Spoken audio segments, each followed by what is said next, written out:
you're probably going to want is a timer, because you need to mix Easy Cast for 2 minutes during 2 different parts. So it's good to have this, something that's easy to set and reset.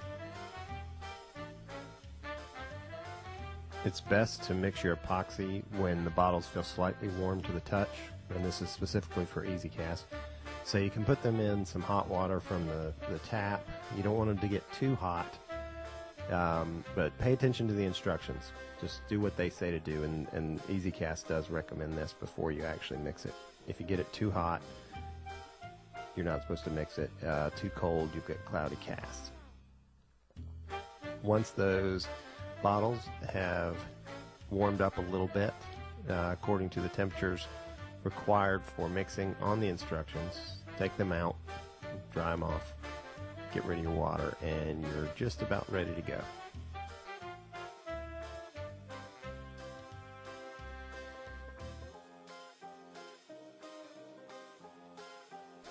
If you're going to mix your epoxy, the same surface that you had the water container, recommend wiping it off, because you don't want to get any water. You don't want to introduce anything else to the epoxy that you don't want in your rings. And these bottles feel warm to the touch. And I'm going to slowly tilt them a little bit just to try to even out the temperature a little bit.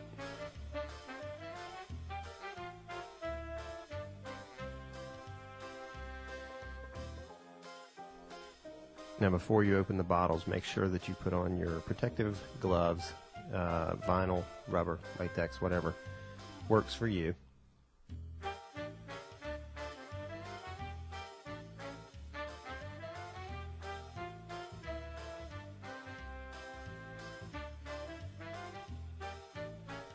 Then you're going to get your measuring cup. Now, I pour mine all into 1 cup rather than pouring out a certain amount into 2 cups and mixing it together. It's just less wasteful that way. You want to be as precise as possible with the measuring, and never just mix 2 bottles together, because they're both supposed to have, in this case, 4 ounces in them, because they will vary slightly. It's always best to go by your measuring cup.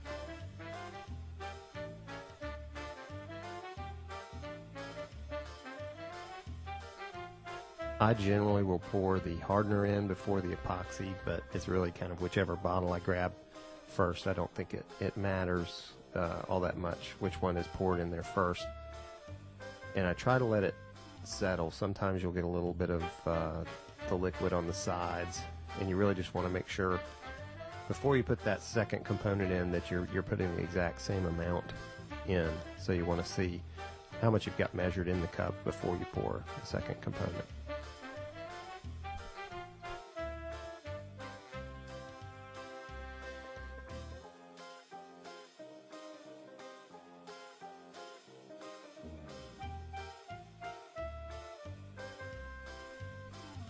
Once both components are in the cup in equal amounts, you can move forward to the mixing.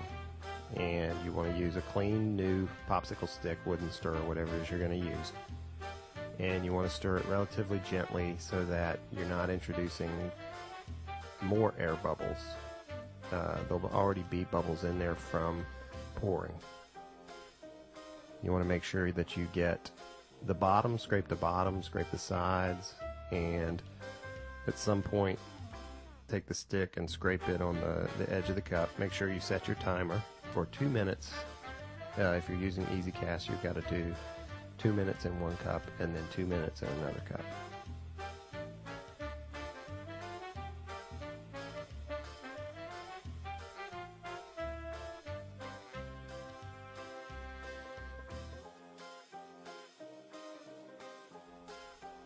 And as you get done, make sure you scrape the resin mix off your stick.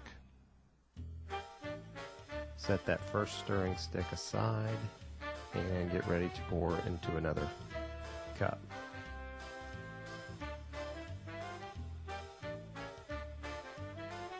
Now in this case I didn't have a disposable cup, but you can go to a dollar store. This particular cup here I found for about $2 at Target. You know, I'd rather not throw $2 away, but when you're short of mixing cups, you just got to do what you can. Normally you don't have to have a measuring cup for the second mix. You just have to have something that's a large enough capacity, which the plastic cups that I use are generally 7 ounces, and I mixed 8 ounces for this particular pour. So set your timer for 2 minutes again and stir that. Make sure you scrape the bottoms, the sides, and when you're done, scrape the stick.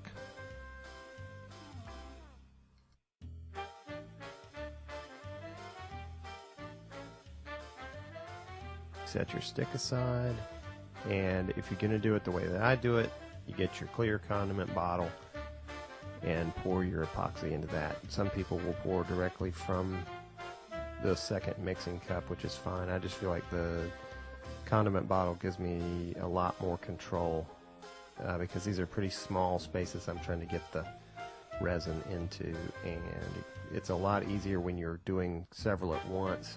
If you squeeze that bottle just right, let it out a little bit, it'll be drawing in as you go from one pendant to another, and there's a lot less mess. So I'll empty everything into the condiment bottle, find the condiment bottle top, screw that on, and we are just about ready to start our pour.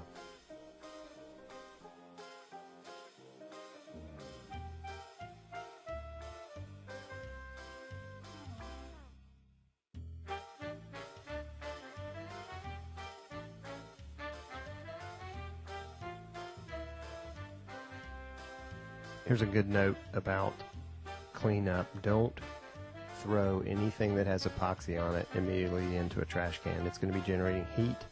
I like to let it sit out for a while. I'm sure that there's no more heat left. Then I will throw it away, usually the next day. So take the protective cover off of the rings in this case, and take my little squeeze bottle. Make sure that there's a good distance between the rings, and I begin to squeeze gently. Now you don't want to do anything too forcefully at this point, because there's going to be more bubbles introduced. One thing about these rings, they are a little over 1/8 of an inch, and easy cast in particular should not be poured more than 1/8 of an inch at a time. The result will be a yellowing of the epoxy. So the rings are actually done in 2 steps, and I pour enough to cover the artwork, get it seated in there real well, and then come back about 8 or 9 hours later usually and do a second coat. And the second coat is what gives the rings their nice kind of domed quality.